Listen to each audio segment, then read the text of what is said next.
안녕하십니까. 황태순TV의 황태순입니다. 오늘 2020년 5월 21일입니다.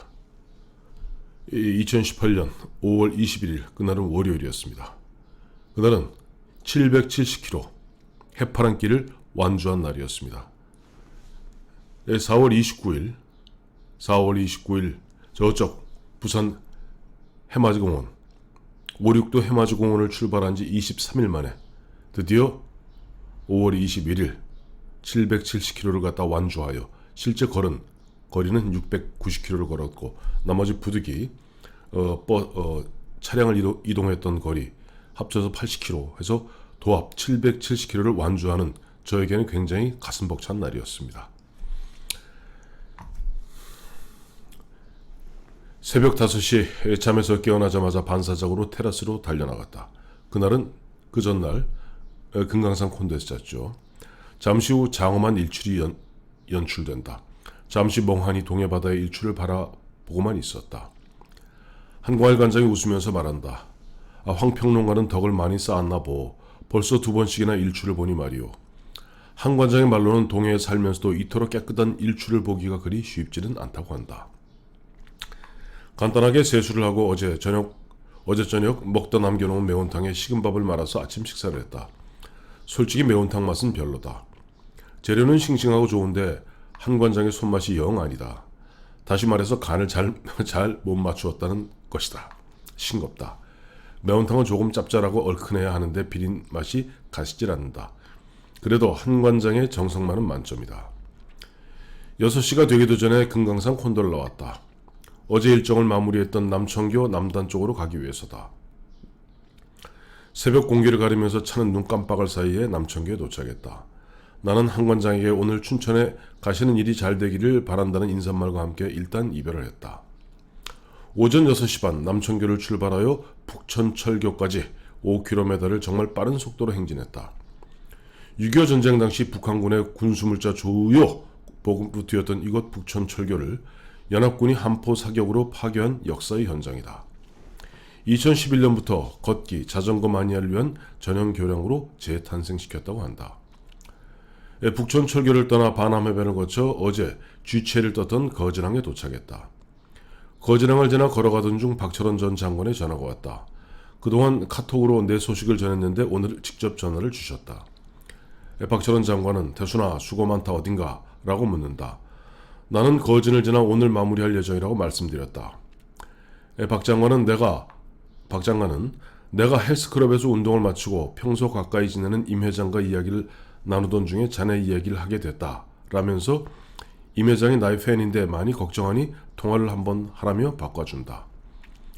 초면에 임 회장은 많은 격려의 말과 함께 화진포에 갔으면 반드시 화진포 막국수를 먹어봐야 한다고 강력하게 권한다.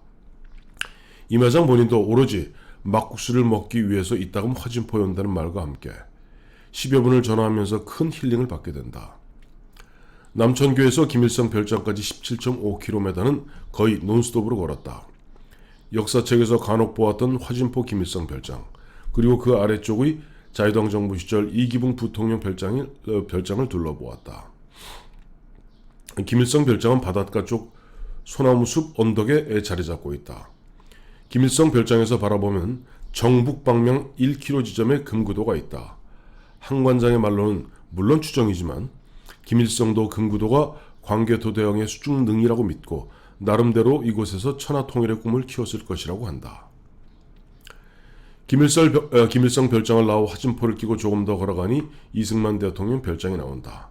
연대기를 읽어보니 1954년에 건축했다고 한다.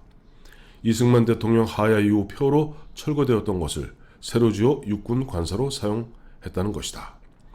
1997년 육군이 본래 모습으로 건물을 복원하여 역사적 자료와 유품을 보관해왔다. 노무현 대통령이 재임 중인 2007년 8월 이승만 대통령 화진포 기념관으로 개관했다. 참 역사의 아이러니다. 노무현 대통령이 참여정부는 이승만 대통령이나 박정희 대통령 시절을 무척이나 폄하했던 것이 사실이다. 그랬던 노무현 대통령 임기 말에 이승만 대통령의 화진포 기념관이 개관되었다니. 내일 화요일이 석가탄신이라 연차를 내서 나흘 연속 휴일을 즐기는 사람들이 많은 것 같다. 김일성 별장도 마찬가지고 이곳 이승만 대통령 별장도 방문객으로 가득하다. 이승만 대통령 별장을 이리저리 둘러보는데 50대 남자 3명이 무슨 이야기인지 하면서 내려온다. 바람결로 들리는 말이 아니 이승만이가 6.25 때 한 거 무엇이여? 라고 하면서 이승만 대통령을 조롱하고 있다. 기분 같아서는 그냥 한 방 날리고 싶었다. 아니 그렇게 조롱할 거라면 오지를 말든지. 큰 목소리로 기념관에 먹칠을 하는 그들을 보면서 분노를 느끼지 않을 수 없었다. 하지만 1대3의 수적인 열세 그리고 괜히 객지에서 시비 붙어봐야 좋을 일 없다는 생각에 나는 속으로 외쳤다. 니들 같은 놈들이 아무리 먹칠해도 역사의 바퀴는 굴러간다. 시계를 보니 1시가 다 되어간다. 통일전망대 출입 신고소까지 대략 7km 더 가야 한다. 대략 3시 전에 도착할 수 있다. 화준포 해양박물관 앞을 지나서 한참을 걸었다. 삼거리가 나오는데 오른쪽으로 가면 통일전망대 방향이다. 그런데 왼쪽으로 가는 쪽에 오전에 임 회장이 말해준 화진포 막국수 안내 표지판이 붙어있다. 1km 왼쪽에 있다고 쓰여있다. 잠시 고민에 빠졌다. 1km 왕복이면 2km. 게다가 오늘같이 관광객이 많으면 막국수 기다리는 시간 30분. 자칫하면 1시간 이상이 소요된다. 오늘 일정에 차질이 생길 수 있다. 눈물을 머금고 점심은 어제 준비해 두었던 초코바로 때웠다. 드디어 동해 최북단 항구 대진항에 도착했다. 대진항에서 참으로 이치로운 광경을 목격했다.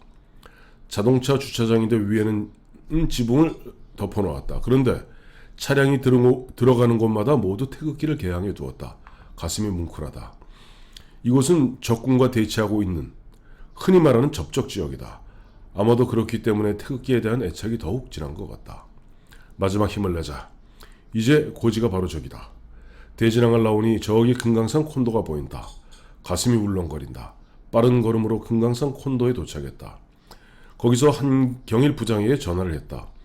3시 전에 출입신고소에 도착할 것이고 거기에서 신고를 한 다음 명파 해변을 지나면 제진검문소까지 5.7km이니 4시경 제진검문소 앞에서 만나자고 했다. 제진검문소부터 보행금지다. 차량으로만 이동이 가능하다.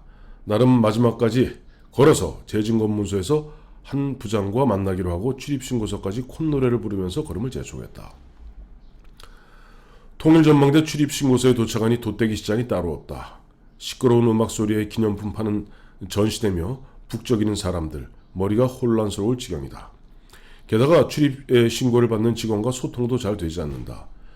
나는 먼저 신고를 하고 걸어서 제진검문소까지 갈 예정이고 나를 태우고 통일전망대까지 갈 차량은 20-30분 후에 와서 신고할 것이라고 했다. 그 직원은 어차피 차량 소유자가 일괄해서 신고하면 된다고 한다. 결국 나는 이곳을 들를 필요가 없었다. 시끄러운 출입신고소를 뒤로하고 마지막 보행구간에 들어갔다. 대부분 사람들은 이곳 출입신고소에서 신고를 하고 간단한 교육을 받는다. 이곳부터 제진검문소 그리고 통일전망대까지는 차량으로 이동한다. 해파란 길을 걷는 아주 극소수의 사람들만이 명파 해변으로 가는 길을 걸어서 간다. 출입신고소를 나와서 400-500m 정도 오니 널찍한 개활지가 나타난다. 그런데 이정표도 표지판도 보이지 않는다. 게다가 무슨 훈련 중인지 군인들이 장갑차와 트럭을 병렬해 놓고 있다. 지휘관으로 보이는 육군 중령은 선글라스를 쓴 채 연신 부하들을 닥달하고 있다. 분위기가 하도 살벌하여 길을 묻기도 겁이 난다. 군인들 사이로 이리저리 우왕좌왕하며 헤맸다. 가까스로 길을 찾았다. 그런데 이게 웬 날벼락의 말인가. 말이 길이지 좁디 좁은 임도다. 거의 길을 개척하면서 나아가야 한다. 이제는 시간과의 싸움이다. 1시간 안에 5km 이상을 걸어서 제진검문소에 도착해야 한다. 평지의 아스팔트 길이라도 힘들 판이다. 그런데 이건 작은 산봉우리를 3개 넘어야 한다. 산에서 거의 뛰다시피 했다. 숨이 넘어갈 지경이다. 나는 속으로 온 동네 욕이란 욕은 다 해가면서 거의 울다시피 산길을 걸었다. 한참을 걷다 보니 저 멀리 바다가 보이고 말목장이 나타난다. 이건 또 무슨 조화인가. 10여 마리의 말들이 움직이지 않고 서 있다. 처음에는 무슨 조각인 줄 알았다. 그런데 미세하게 움직인다. 어쨌든 말목장을 지나서 또 한참을 가니 내리막이다. 그때 한경일 부장의 전화가 왔다. 제진검문소란다. 나는 조금만 기다리시라고 하곤 거의 또 뛰다시피 걸었다. 드디어 평지로 내려왔다. 작은 길을 따라 조금 걸으니 큰 길, 즉 금강산 가는 길이 나온다. 저 멀리 아득히 멀리 검문소가 보이고 옆으로는 차들이 거의 시속 100km의 속도로 질주한다. 나는 찻길 옆 보도를 따라 군가를 부르면서 북으로 걸어간다. 이럴 때는 군가가 제격이다. 1km가량을 걸었을까 한경일 부장이 길가에 나와서 나를 기다린다. 반갑기 이 짝이 없다. 인사를 나누고 차에 앉아 안전벨트를 맸다. 곧 검문소에 다다랐다. 차량 검문은 생각보다 꼼꼼하고 시간이 제법 걸린다. 우선 신고서에 기록된 탑승 인원의 수와 실제 차량에 탑승한 인원의 수를 대조한다. 그 다음 뒤 트렁크를 열어 수상한 물건이 없는지를 살핀다.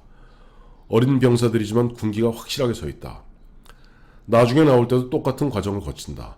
생각해보면 그렇게 해야 한다. 일단 민간인 통제구역인 그곳에 5명이 들어갔다가 4명이 나온다면 1명은 필경, 북한으로 넘어갔을 공산이 크다. 거꾸로 4명이 들어갔다가 5명이 나온다면 1명의 정체는 과연 무엇일까? 어린 병사들은 신신당부한다.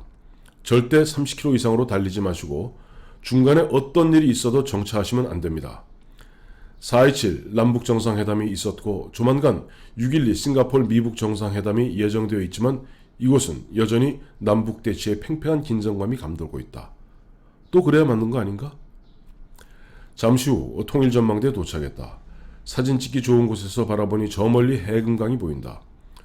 1999년 2월 나는 박철원 의원과 함께 금강호를 타고 금강산에 다녀온 적이 있다. 그때 가까이서 보았던 해금강과 외금강, 그리고 19년이 지난 오늘 이곳 남쪽 땅에서 바라보는 해금강과 저 멀리 외금강, 만감이 교차한다. 휴게소에 내려와 아이스 슬러시로 갈증을 지우고 우리는 다시 되돌아왔다. 제진 검문소까지 7km를 시속 30km 이하의 저속으로 서행했다. 제진 검문소를 통과해서 민간의 영역으로 돌아오자 한 부장은 자동차 속도를 높인다. 그 순간 온몸에 맥이 탁 풀리는 느낌이다. 오늘 하루 31.2km를 쉬지 않고 논스톱으로 걸었다. 한경일 부장은 나를 속초까지 태워준다. 어차피 퇴근 시간도 되었으니 화진포 박물관 잔업은 부하 직원에게 전화로 지시한다. 나는 달리는 차 안에서 한강일 관장에게 전화를 걸어 감사의 말을 전했다. 그리고 잠시 후 속초에 도착했다. 속초 시외버스 터미널에서 강릉 가는 버스를 탔다. 물론 이곳에서 서울로 가는 버스를 타고 귀경할 수도 있다. 하지만 나는 3가지 이유로 강릉에서 1박을 하기로 했다.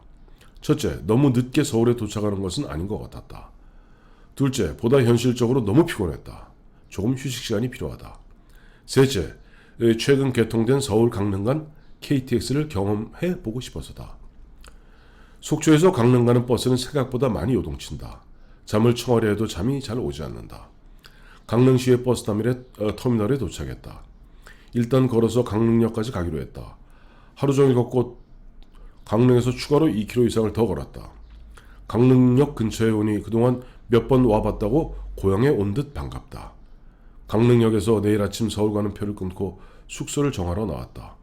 바로 강릉역 앞에 있는 에이스 모텔에 숙소를 정하고 대충 짐을 부린 다음 저녁을 먹으러 나왔다.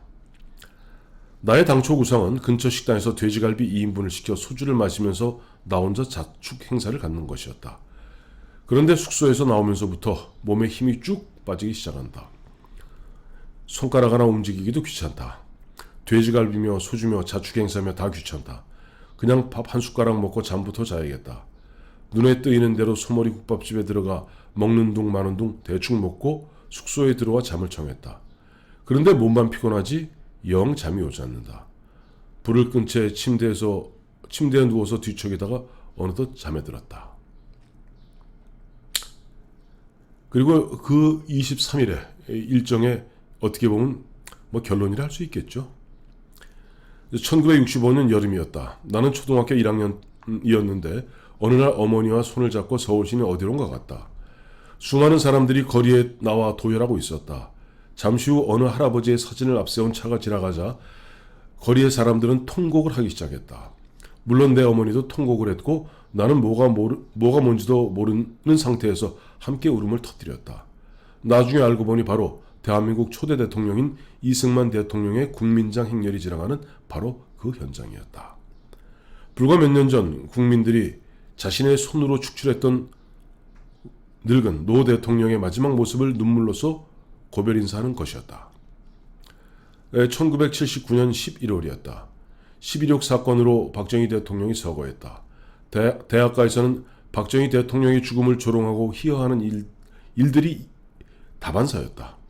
궁정동 만찬에서 함께 있었다던 가수 심수봉의 그때 그 사람을 개사하여 독재자 박정희의 말로를 마음껏 비웃고 조롱하는 분위기였다. 그런데 박정희 대통령의 국장이 치러지던 날 도로에 나와 있던 수십만의 시민들은 통곡을 하는 것이었다. 자기들 부모가 돌아가셔도 그렇게 서럽게 울지는 않았을 것이다. 비판적인 대학생들과 일반 국민들이 받아들이는 박정희 대통령의 죽음은 전혀 달랐다. 대한민국은 참 이상한 나라다. 대통령만 되면 갑자기 철학자가 되고 계몽군주가 된다. 대통령의 한마디 한마디는 누구도 거스를 수가 없고 모두가 달달 외워야 하는 복음과 같다. 국무총리든 장관이든 대통령이 한마디 하면 받아 적기 바쁘다. 그러다가 대통령직에서 물러나면 앞다투어 그의 목을 치고 그 목을 새로운 권력에 갖다 바치기 위해 경쟁을 벌인다. 국가의 권력기관은 물론이고 언론도 싹 얼굴을 바꾼다. 그동안 믿거니 했던 정치적 동지라고 해도 예외는 아니다. 그렇게 끝을 보고야만 만다. 우리만의 문제일까? 아니면 원래 권력의 속성이 그런 것일까? 대통령제를 채택하고 있는 나라 중에서 미국을 제외하고는 별로 성공한 나라가 없다. 오죽하면 미국의 저명한 비교 헌법학자 칼 레빈슈타인은 대통령제는 미국의 국경을 넘는 순간 민주주의에 대한 죽음의 키스로 변질되고 있다고 했겠는가. 우리도 1988년 이후 장기 집권과 독재에 대한 걱정에서는 벗어났다. 하지만 여전히 후임 정권의 전임 정권에 대한 차별화와 핍박 그리고 정치 보복은 계속된다. 대통령 5년 동안 업적에 대한 정당한 평가를 할 기회가 없다. 그래서 대한민국은 대통령 책임제가 아니라 대통령 무책임제라는 자조적인 표현까지 나오게 되는 것이다. 노태우 대통령은 전두환 대통령을, 김영삼 대통령은 노태우 대통령을, 김대중 대통령은 김영삼 대통령을, 노무현 대통령은 김대중 대통령을, 이명박 대통령은 노무현 대통령을, 박근혜 대통령은 이명박 대통령을 어떠한 형태로든 차별화하고 핍박하고 역사에서 지우려 무진 애를 썼던 것을 없었던 것은 부정할 수 없는 사실이다. 그럴 때마다 국민들은 불과 5년 전에 자신들의 손으로 뽑았던 그래서 무척이나 믿고 따랐던 전임 대통령의 목을 치라고 과음을 지르고 박수를 쳤다. 이래서야 대한민국 역사가 면면이 이어질 수 있겠는가. 5년짜리 정권을 마치 용접하듯이 더덕더덕 이어붙이는 그러한 초라한 모습의 역사만이 남는 것은 아닐까.